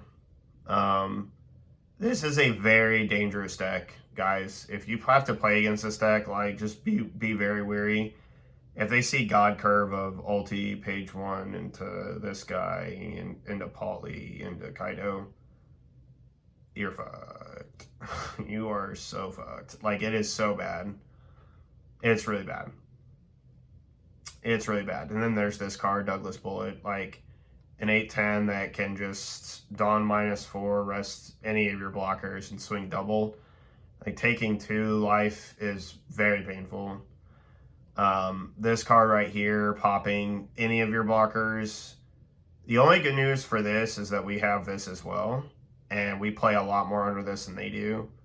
But, like, and we can, like, rip their key pieces out. But look at this, guys. 6K, 6K, 6K, 8K, 6K, 6K, 10K. Like, it's rough out here. And they can play remember what I said about, you know, Jinbei into Weevil? It's no different here. Like, ulti page 1, man, like, that's a lot of pressure coming at you. It's next turn, even if they're at 3 Dawn, right, or 4 Dawn, because they'll go to 6, it's like simply 1, 1, 1, and they can all ping at you. Like, it's super annoying. Even if they wanted to, they could attach 1 here, 2, 2. That's 5 of their 6 Dawn. They can still swing if you get killed on curve. So, like, they can pressure you a lot in this deck. And honestly, this is probably one of the matchups where you're actually unfavored. This is probably one of the other ones that you're just, like, actually not favored. Magellan is a little bit annoying for 2 reasons. We want to get rid of it. It sets us back, which is a problem. It's not a problem at 10 Dawn, especially since we get to auto ramp 1 for free. So, like, we could, for example, Newgate, swing into the card, pop it, and then just bring take 2 of our rested Dawn back, and then bring back 1 active. So it basically pseudo acts like the kid.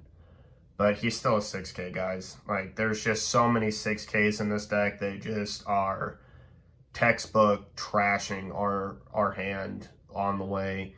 And then there's this guy, the Rush 9-10, that just, he does a lot. So be wary of this. I think it's going to get more popular now that Law is gone. Law trashed this card. Law trashed this entire deck, like, out of existence. It's like, oh, I play ulti page 1, page 1 just went at the bottom of the deck, and then swing with ulti, I dare you. Like, I don't care. So there's just a lot. I think that, and, like, Law hyper ramped as well with, like, Eins and other hot nonsense. So just be wary. Now, admittingly, because blue gets a lot better, this deck also takes a as long as blue is good, this deck will not really be present. But you need to be wary of it because people are animals and just don't listen in general or like think about like meta choices. Like Dofi and Boa and Reiju will all be good. And yeah, people are just like, I can play Purple Luffy again, despite the fact that Gravity Blade trashes every single card in this deck but these 3. Every single card you play in the deck just dies to Gravity Blade. Guess what? Also, these cards die too. Red Rock. Like, it doesn't matter. Also, Dofi is like the worst matchup in the world for this deck, right? Like, it's one thing when your opponent's, like, playing one body, but when you have to tilt your head sideways because they, like, Jinbei into Weevil, you're like, yeah, like, I'm that guy. I have Grab Blade, and I've got multiple cards in hand. Boa is, like, the same thing, but she's just laughing the entire time because even though it's Luffy and she's in love with him, she's, like, drawing cards while, like, bottom decking Magellans. It's like, this card is so terrible. It's like all your cards just get 0 value against blue, like, right now, and, like, it's way too fast, especially Dofi's, like, way too fast for this. Can't be taken a life and, like, having to deal with, like, 4 cards on the board. It's just not gonna work, man. Plus leader swing, it's just bad. Reiju. Okay, things that we need to talk about. So this is my updated Reiju list. Yeah, this is where we're at. This card. You notice that I've dropped Queen. This card. Okay? Shout out to my boy Braden. Braden, if you watch this video, shout out to you. Listen, this card, if this is just a tip for Reiju players, because guess what? She loses to you every time. This is a 90% win rate, probably. Even if they, like, hit Porsche EGG, it doesn't matter. Like, they have to consecutively Porsche EGG you to even have a chance of winning this game. But this card. This is a mandatory 4-of. Okay? In my previous list I put on the deck profile, this is kind of like a red alert. If you're building Reiju and you're going to Nats and you do not have this card in your deck and your opponent does in the mirror, you will auto lose because of this card. If you don't know what it does, on play it's a Dawn -1. If your leader has a Venge Smoke type, family type, draw 1 card. Going second, okay? that means that you have to have Porsche and a card that Dawn minuses alongside it, or none of your adult effects will activate for the game. If your opponent goes second and drops 2 of these, you lose the game. Because the entire time they're playing cards that get their effects, and you basically Dawn minus for no value on any of your cards, other than playing them to the board, which they will immediately get the value for them as soon as they do.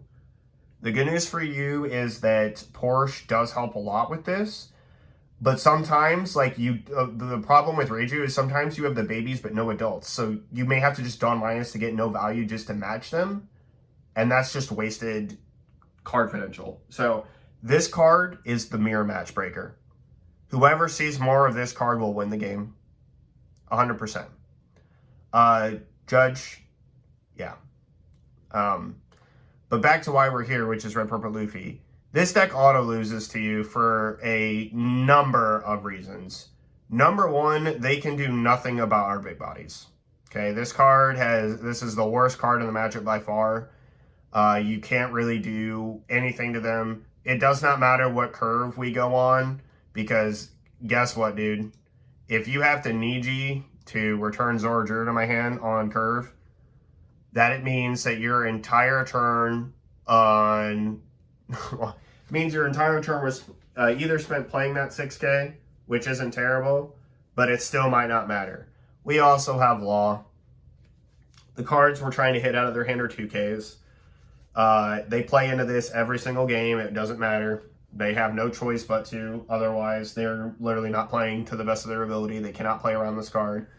And then once we get to this card right here, followed by consecutives of Newgate, like these 2 cards are the sharpest cards in the matchup by far. They cannot play cards and Dawn minus and at the same time generate swings big enough to get to 9K. It's impossible. The reason why they beat Black Yellow Luffy, Reiju beats Black Yellow Luffy, is because they can hit them to 0 and then putting their hand, making it so that like their subsequent like Gecko turns or like 9K turns are a lot more mitigated, and two Dawn on here is no biggie to get to 9K. So if you have multiples of this card on the board already, like she can still counter put pressure at whatever's left, and you're basically subject to like living off of whatever's in your trash or whatnot, right? So that's why this matchup is favored into her. She also has a good matchup in Anami, right?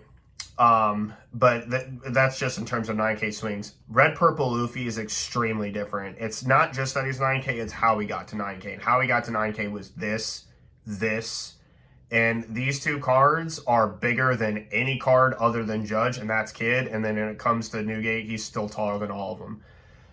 Red Purple Luffy can play this matchup in a number of ways. We can play board control, or we can just go at face and ignore your board.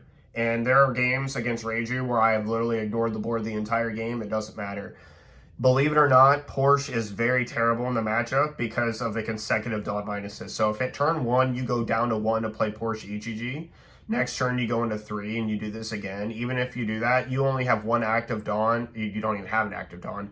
You basically can never get over 8. So as long as I Newgate and go to 8 one time, your entire turn is spent, even if you're like double playing every turn. So what happens if you single play? Even if you single play and you do like a Reiju play into that, you still have 1 Dawn, it's 1 counter to get out. And you can start to see how like, if like your turns are spent doing that, and I'm simply countering out or like taking the life because it just doesn't matter, how this turns into a nightmare. The other thing is that the turn that Kid gets to swing into Ichiji, it's an 8 and a 7, so it's 2 cards out of your hand, which for Reiju may not mean a lot, right? It may not, you're like, oh, that's no big deal, she can just play Reiju and redraw up. But the problem is the subsequent turn, what I'm asking you to do, right? I'm asking you then, where do you attack and what do you do? I'm at 7, so you're at 7. You swing into me, like how much Dawn do you want to put on that? If you have like 4 or 5 Dawn, how much Dawn do you want to allocate into doing that? Chopper becomes infinitely more important so you can get your Dawn recovery back. It's just a massive deal. I cut a chopper for a second queen because we had to put this in here. If you don't play this in the mirror match, you lose. I had no idea how strong this card was. I also like it too. 1-drop, draw 2. That's like busted. it's like a way better Wano country. You can be my samurai. Anyway, but you can just see, right? Like if they get one kid and consecutively Newgate you, there's just no choice. You lose. Like just 2. It only takes 2. The other day I had a game like last week when I brought you guys a profile. I played Reiju in the finals and I saw all 4 of them. Didn't even need the 4th. I just did it every turn, and then I was like waiting to get to gear 5. And just 8, 9, 10 swings. I don't care how many cards a turn she draws, it doesn't matter. You bleed her hand dry going at life. You bleed her hand going at the board. Like, literally, you ask them to replay this card every turn, and if it costs 4 of their Dawn because they don't have the Porsche to play it, you have to keep in mind, if they have 6 Dawn, that's 4 Dawn. The only card they can now attack is this card, and it's a 1k out if you're at 9k. This matchup is absolutely busted loss for Reiju. Red Purple Luffy is the #1 deck. If this is the best deck in the game, if she is the best leader, Red Purple Luffy is the hardest counter to her in the entire game. Like, if this is Lucci, Red Purple Luffy is the Black Yellow Luffy to this deck. And we also beat Black Yellow Luffy. We're favoring that as well. So, yeah. If you're the Reiju player, what do? You basically pour Shichiji twice in a row and pray to God that it's enough. Otherwise, you lose. Like, straight up. Or that they just don't draw Newgate.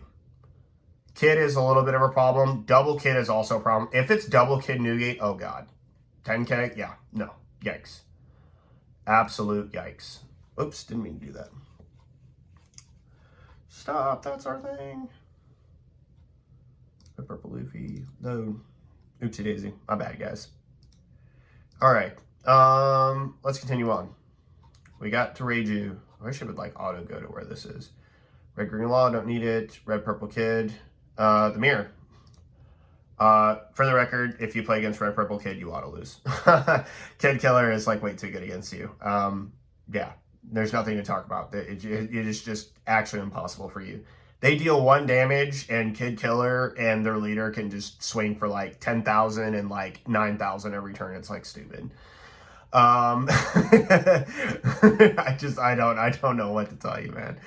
Like Punk Vice or some hot nonsense like that, or Punk Rotten. I don't know. It's one of the cards. It's like really bad. The mirror. How do you play the mirror? You grind. Shanks is extremely important in the mirror because it kills the Newgates.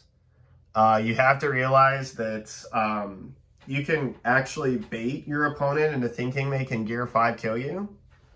Right? If I have triple rad beam, and I know that's kind of specific, but if like you have the defense, like, and you're a 9k on your front, like, you may be able to do that. But it's a grind fest, 100%. No qualms or any way about it. I mean, you're both playing big bodies. You're both swinging with the big bodies. You're both trying to get us into position for this. This is the key card in the matchup. Okay, this is the most important card. If this deck was like more popular, this would need to go to 4. Because you just cannot like win the game without this card. Forcing your opponent to 0 can be a thing, but if your opponent then counter crackbacks at you and forces you to 0 and they have the card, they just win. Blockers don't really mean anything because of this. Take another turn is also too good. Queen is also really strong because in the early game he can still swing 6 at the lead, which is fine.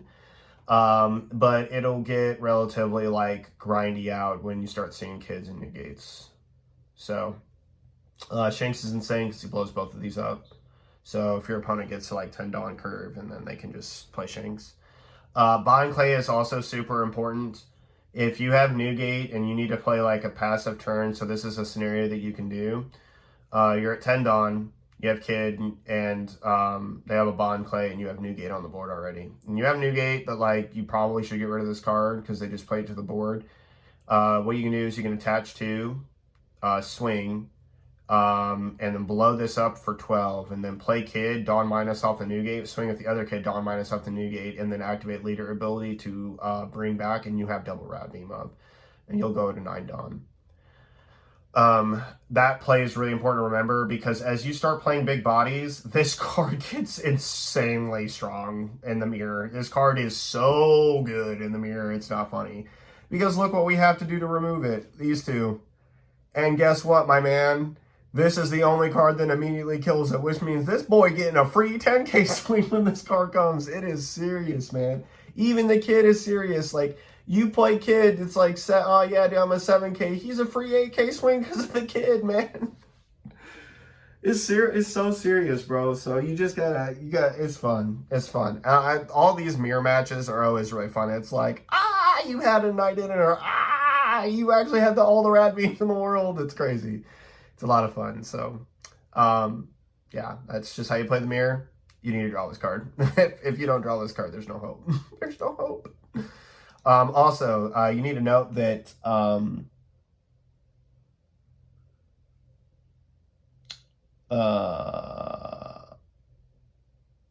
until the start of your next turn, okay, so this is important.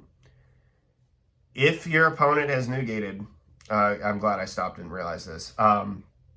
Newgate here says up to one of your opponent's leaders gets 2,000 power into the start of your next turn. Do not think that Gear 5 works the same way against this card that it does against Black Yellow Luffy. Because this is the right one, right? These cards say until the end of your opponent's turn. Okay?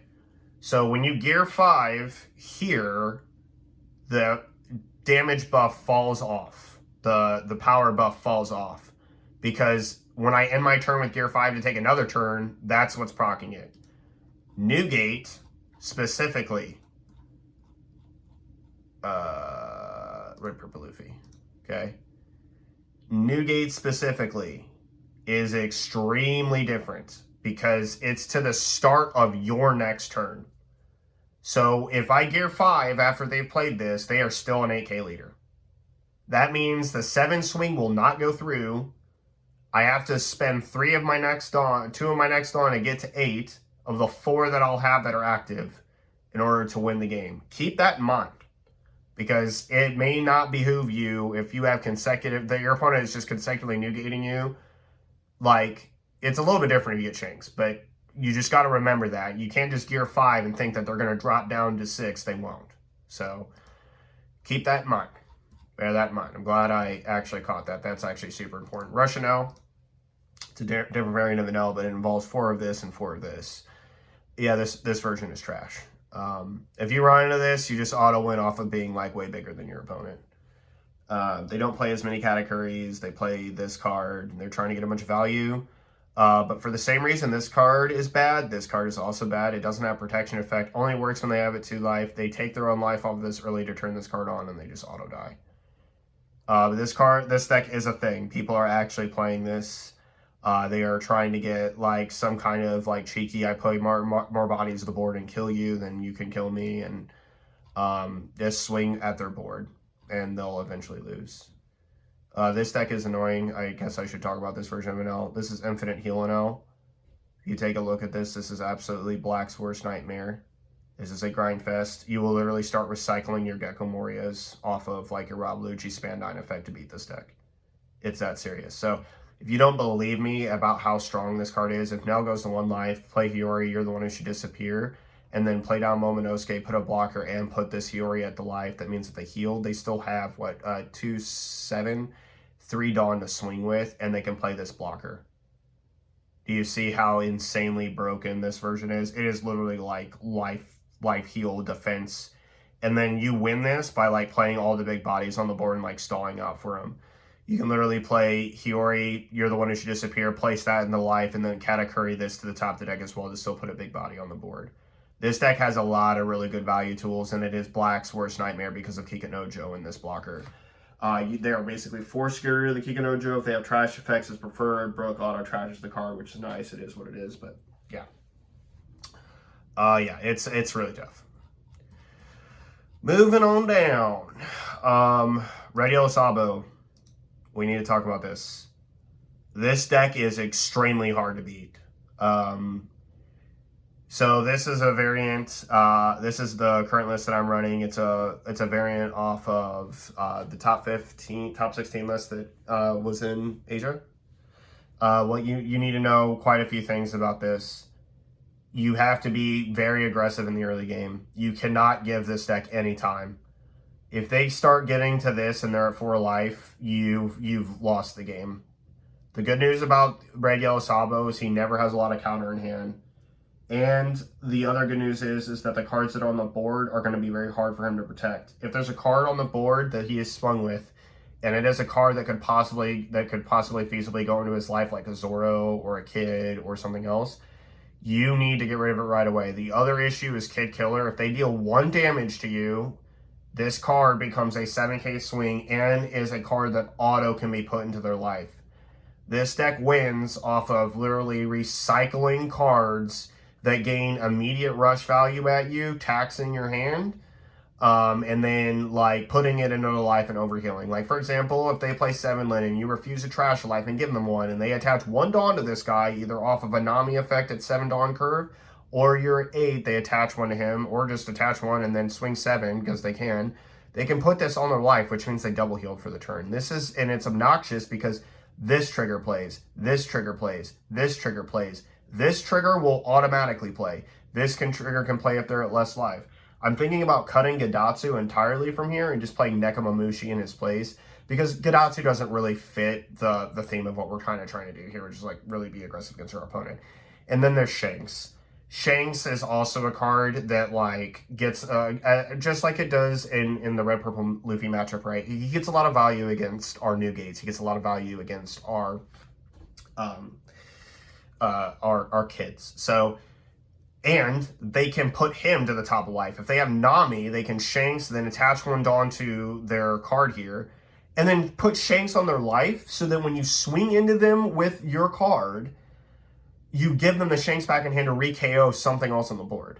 So like, let's say I put Shanks on my life, right? And then you play Newgate for the turn, right? And you swing 8. Just give me the Shanks back to kill the Newgate. It's really annoying. This deck is super serious.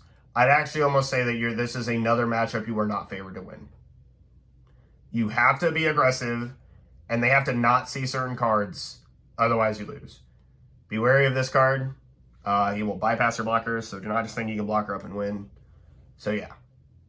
This deck is serious, guys. I am not trolling you. I have beat Abani, okay? And he had Zoro that lived for 3 turns, and I still beat him. I want you to think about that. He lived 3 turns past its play. That is how serious this deck is. This deck can literally, I've had a game where I was at 8 life, and there's nothing for him to do. This is like Blocker Sanji came out.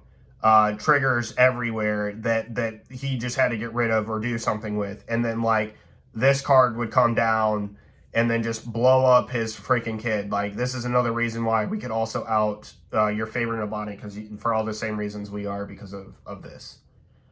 So be wary of this deck. It's a literal thing now. I swear to God, I would not be surprised if someone stuck into a top 16 at Nats with this deck. It is super serious. It's very aggressive. Nami cannot really survive against the pressure it can put on either. It can put a lot of pressure on. You don't really need to heal, but you got rush bodies, right? So they're not passive. Rush's Nami is like worst thing, and then you just get to like this, right? Yeah, we'll let you heal 1. Okay, well then I can, just, that's fine, right? Heal, instead of them trashing life. But now I have an 8k that just for 1 Dawn gets 9. It's just crazy. So, yeah. Sakazuki, Yamato, Zoro Sanji. I don't think any of these decks are really going to be meta. We can kind of talk about this. This deck is obnoxious against you because of this effect. If your opponent has 3 or less life, which means all the cards that she gets early can pretty much be auto put on. You need blockers. immediately. This card is absolutely obnoxious with Hiyori in terms of putting pressure on her to end. If they draw this into their hand, they'll Hiyori it to their life, and like literally your new gates and everything just get tapped, and like you can't put the pressure. But take a turn, Luffy's really good. But this double nonsense is annoying. So yeah, it like if her first hit hits you to 1, it's like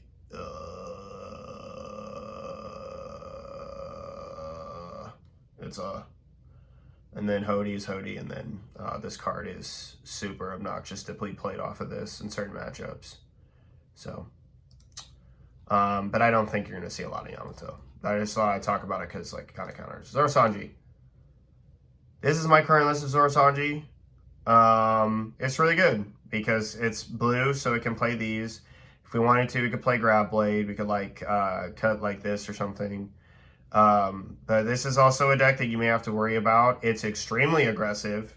It has no problem allocating to 6K swings or even 7s. So even the turn where you're at your play kid, right?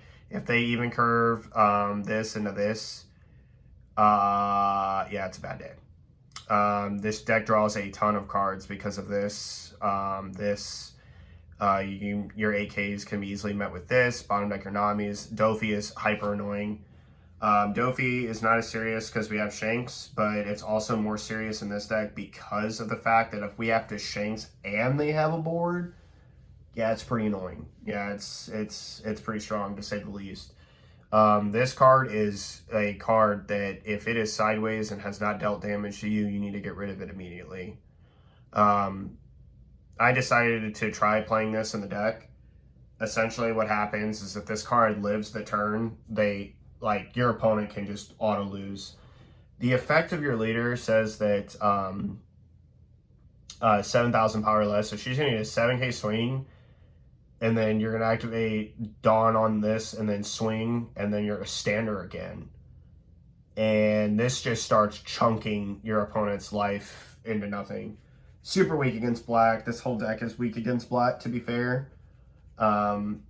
Because we, one, don't have like Grab Blade and Red Rock. We don't play that in here. But two, let me just say this right now. This deck also has an auto win condition against Black Yellow Luffy between this and this.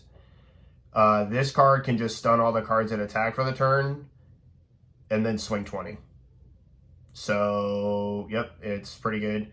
You may run into this. In terms of Red Purple Luffy, if they see like Jinbei no Evil, it's pretty annoying. But if not, you're doing pretty good. You're okay. You're not doing too terrible. Okay. You can probably cut a little bit more of these for more Moria, and then like these cards are just so good against Nami and certain matchups like Black Yellow Luffy, so on and so forth. So. You can be aggressive against them and putting their hand if they don't realize that you're partially blue, because people look at this and they're like, oh, they're just being super, oh, put in crap. And then, yeah, forget about it. And then they lose. So, yep. But yeah, that pretty much does it for my Red Purple Luffy guide. I think that this deck is like very strong. It's very good. Matchup wise, I think that you have a lot of winning chances against a lot of decks. You are favored into two of the best decks, being Reiju and Black Yellow Luffy, for sure. You're just outright favored into that and Reiju. But yeah, let me know what you guys think about this down below. Hopefully this is helpful. I've had a lot of people messaging me and asking me for tips. I was more than happy to make it, no problem. This deck is going to get better in 09. Sorry, I don't know why I'm like congested and coughing. And it's got a bright future ahead of it. So thank you guys so much for watching as always. And I will see you guys next time. This is Marcus from TCG Discussions signing off. Laters.